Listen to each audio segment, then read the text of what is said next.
Hi guys, welcome back to my channel. I'm back with another recap of Tyler Perry's Sistas. Season 7, Episode 7. It's giving scandal. Oh my gosh.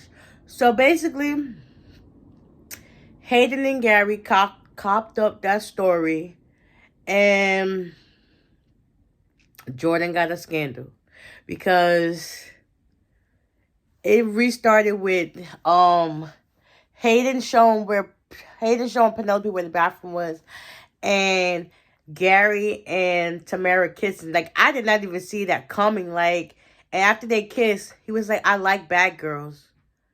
And next thing you know, they heard Hayden coming. They heard it been fixed. So, like, you could tell Hayden knew that something was off, and then she kind of like picking at her plate, and then he went and sat down and started talking. He was like, "Gary, I was stinking." He was like, and then Hayden came in, and Gary was like, "So you was stinking?" And he was like, "What's going on with you?" I said, "Nothing. That's cool. I'm just whatever." And then Hayden was starting to talk about like how he's trying to run for the position to get Andy out. And he was like, "Yeah, I'm like, we can do this and we can do this." He was like, "Yeah, I got a plan." Basically, he's saying he got a plan. And then eventually, after they stopped talking, whatever, Tamara takes the plates and was like, "So y'all good?" He was like, "Yeah, we good."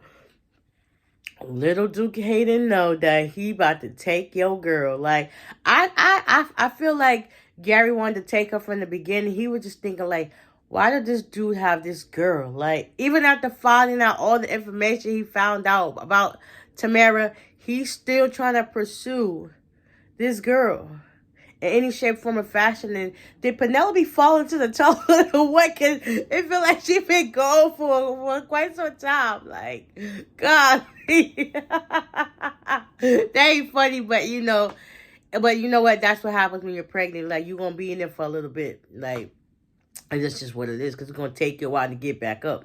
So yeah. So after that, you was just like, you could tell that something was definitely off. Like, yeah. Um, Tony, basically was calling Danny, and Danny wasn't returning his call, so she went to work, and he was like, "So basically, the only time I get to talk to you when you at work." She was like, and she wanted to keep helping the customer, and that's just like, one moment. So basically, he said, "Listen, you're being insensitive right now. Like, I never lied to you about the kids and all this other stuff." She was like, "Listen, it's not about you lying. It's the fact that you could become a full parent at any time." He was like, "Listen, my ex-wife, she got deployed like last minute, so I said I'll be like, take my kids. What the heck? They're my kids. What the heck?" So she wasn't trying to hear nothing he got to say. He was like, "Listen, you know what you signed up for. If you don't like it, you can move on." And after that, he went on about his business, and she went about helping the rest of her customers. So, moving right along, Andy finally pulls up to the office. At first, when she walked in, I thought she had on this nice red suit. I was thinking like, yeah, perfect suit color for Valentine's Day, but that ain't the case. It happened to be orange and black. She still looked like she was serving it all. And then Hayden stops her and was like, "Hello, Miss Olivia Pope." And he's like, "What?" And basically, Andy comes in clueless because she don't know what's going on. And that's basically what everybody knew. Everybody, because it's on the news everywhere that Jordan had a scandal about being an underage girl. So he was like, "How do you?" Hayden was like, "How do you feel?" She was like, "Better now that I'm ignoring you." They said they peed. She walked to her office. You see Fatima come out of her office like, "Hey, what's that?" They get into the office, close the door. He was like, "Listen, you don't know what's going on?" "No, what?" She was like, "Listen, I left my phone at Jordan." And she was like, "You didn't think to go back to get it?" She's like, "Whatever, it is what it is." Come to find out, Fatima showed her the story, and she reads, she was like, "Scandal, child, underage girl." And it's just like, Fatima basically trying to tell her, like, "Listen, hear him out, because there's two sides to every story." Like, but, and it was like, I met with his PR team, and they said he got a clean pass. So if that's the case, why are you trying to jump just because of something somebody first says? Like, if you don't always know, like, you're innocent until you're guilty. But the fact that she's making it seem that she's guilty before he's innocent. Like, girl, where's your loyalty? I understand y'all only dating for a couple of months, but still, like, stand by your man. But anyways, she's her person, like, she's gonna jump the gun anytime a situation gets bad. Instead of just riding it out. Like, that's testing the waters to see where you may stand. But anyways, that's another story. So she's thinking about it. Then at first now she's thinking about she want to go ahead and break up with him just because of the scandal. So that's that. While they're doing that, Zach comes in, was like, you got a visitor. Jordan's been calling you to Andy, but Fatima was telling the receptionist that she's busy. And then who is it? And the lady just walked up. So next thing you know, you already hear in the hallway, where my bae at? Where my bae at? Where my bae at? Couldn't find out that Zach, he got a bag in his hand and some roses. And she goes into her office and she greets him. She's like, hey, this is for me. She's like, yeah.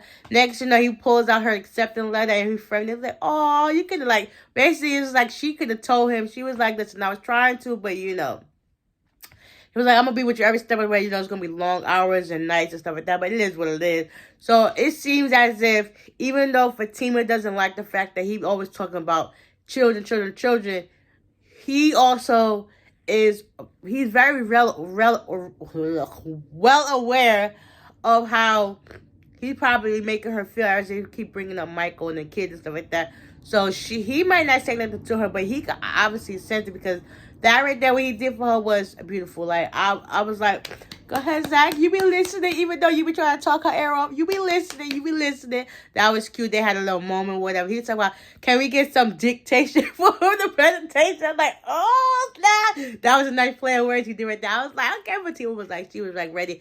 And he was ready to get along in that office. And she was like, nah, not right here. There's a lot going on right now. Next, you know, Andy comes in. She was like, listen, I'm thinking about breaking up with Jordan. And before they can even say anything, it was he was like rude, but you know she's going to lie right there, so they're gonna handle that later. Moving right along to Sabrina, they at a restaurant eating lunch or whatever, and supposedly Rich got her a gift, and she's shaking it around like, what the heck is this? I thought it could have been some like diamond earrings or a ring, but whatever. When she opened it, she was like, a charm bracelet. You could tell she was not one of them daggone charm bracelets. She could have got that herself.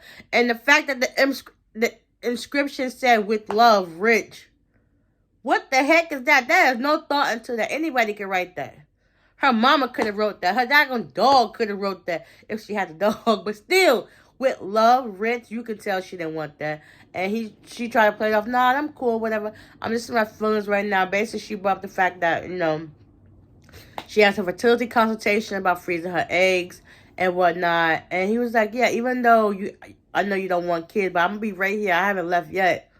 So basically, you're entering your way out the door. You just don't want to tell her full on that you ready to leave her. Because that's every time she brings up the kids and whatever, you feel like there's a disease or something. Like, kids are a blessing, like, regardless of how you feel. But I understand. Everybody has their own preference, to each his own. So after that, the hostess comes in with a cupcake. But like, I heard it was your birthday. He could feel the tension in the air too. He was like, okay, whatever, just forget it. And put the cake on the table and went over his day. So Sabrina blew out the candle. And then they said cheers to each other. You can still see the tension is like thick between them two. It was like, I know they're not going to last a lot long because you could already see it. After that, Maurice, he was on the phone with a client. Well, on his computer with a client after he's finished speaking to Sabrina. Because by this time, Sabrina made it to her office to do work or whatever. I know I kind of jumped ahead, but yeah, she gets to her office, and Paige is basically standing next to her. She's putting money in her drawer, and Paige is trying to tell her, you can only have $20,000 worth of money to put into the drawer and whatnot. And she was like, whatever, you can count this whenever. I got an appointment. She was like, yeah, I always double check your work anyway. I think Sabrina probably set her up because she already knows. She already know how Paige is getting down, so she was just like, whatever. She go to her office. She go to sit down, and she starts talking. She answers her phone call for the doctor, Dr. Moore. And she basically tells her options, like, do you want to do eggs or you could do embryos? She said, but embryos, you need sperm. I see how you wrote that you were single. She was like, yeah, my boyfriend right now said he don't want kids. So, yeah, she said, well, you need sperm for that. So we could think about going to the sperm bank stuff like that. She's like, yeah, that's cool, that's fine. Next you know, she gets a phone call from Maurice. Maurice is talking to her. And then he tells her how he got declined and whatever. Hold on.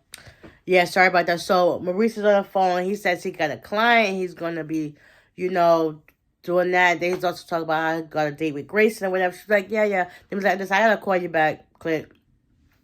So now he's talking to this client. The client's talking about marrying him. And just as he said that, whatever, he's talking about love don't live anymore. Grayson walks in with roses, and he was like, "Listen, I thought I was gonna come by early to surprise you with a jazz date, and we can do dinner and stuff like that." He was just like, "Yeah." So basically, Grayson picked up on his energy, and he was like, "I thought you said love don't live here anymore and everything." He's like, "Nah, I'm gonna take a rain check on this." It's like, yeah, it's not gonna work. It's like, I swear, Maurice's mouth writes him a check. He can't cash. Like, sometimes it's best to just be quiet and just be like, whatever. But he also tried to reassure Grayson that it was just about his job and that's just what he does. But it's not more to that. So Deuce is on that, and Maurice's like, yeah, I really didn't want no jazz date or dinner anyway. So basically, he gonna be stuck single again. Moving right along after this, Sabrina and stuff like that. So Karen gets to the office, to her job, and kind of find out there's nobody there. I'm thinking it's because of Pam selling them products out of her office, out of the salon. That is like a conflict of interest. It's like she's taking away the customers that they would have had anyway. So now it's just like, dang, how are they going to do all this and do this if they're not making as much money as they thought they was going to make? So then by this time, at Sabrina's office, Karen comes in and whatever, talk about the personal loan. And Sabrina was like, yeah, I was just pulling up your information right now. All I need is your driver's license. And she asked that Paige gave her and the problems coming in. She was like, nah, that was cool, whatever. That little chipper lady, yeah, she whatever. So come to find out, Karen didn't get approved for the personal loan. So that at that time, she decided to leave and whatnot. And then they also decided to meet up with Andy because they heard about the whole Jordan situation. They're going to have a girls' night later on. After that, what else happened? Oh, Danny decides that she wants to go visit Tony off. Basically, set the story straight. Like, listen, I'm down for whatever. I'm going to be a supportive girlfriend. I know I can be insensitive at some time and stuff like that. So we're going to work on those baby steps. And Tony was like, okay, that's cool. We can work on it. He said, stepmom. She was like, listen, that's pushing it too far. So they're going to just work on it day by day and see how things go. So later on that night, they get to Andy's place. And they have a girl that they have Chinese, and it starts talking about the whole Jordan situation and baby situation. And then eventually Andy gets a phone call, but by that time, Karen was like, she got to go leave and go handle some business. But she was like, Daniel's trying to act for this. She was like, nah, don't worry about it, mind your business. So then by this time, Andy's talking on the phone to Jordan. Jordan wants to see her, and she was like, nah, it's girls' night. And she basically not trying to listen to anything he got to say. And she basically just like, whatever, it is what it is. And she trying to break up with him. But she's like, no, I'm not going to break up with you. I just need some clarity on things. And that's just what it is. By that time, Danny and Sabrina already is hearing the conversation. They're like, listen, we just need to get on out of here so we don't have to worry about this, stuff like that. So they leave, and Andy sees them leave. And she was just like, nah, I'll just talk to you tomorrow. And after that, they went their ways. So by this time, come to find out, Karen, she done pulled up at Zach's place, knocks on the door really hard, and he's like, I'm coming. She's like, opens the door. He was like, listen, we got a DNA test tomorrow, and it's at noon, and I need your DNA. He was like, how did that go? Well, you just need your saliva. They basically got to stick the needle in my stomach to get some of the amniotic fluid so you can test. But I thought amniocentesis basically tests to see whether your kid has Down syndrome or any other type of disease, any type of diseases or conditions. Like, isn't that what amniocentesis is? Or do they do test DNA through that as well? Like, I don't know. Me personally, I never had to get that done. But like, am I wrong, or is that something new they add to the procedure? Because that's what I just thought it was, to be tested for diseases and conditions that may run through the bloodline. I don't know, but yeah, if that's the case, let me know in the comments down below. So after that, she said, I want you solo. And she was like, I don't need Fatima putting stuff into your head or whatever. Because at the girls thing, Andy was like, Fatima said the same thing. So now she already got like Fatima just be around everywhere. Put her little 2 cents and stuff. That's just basically what Karen was thinking.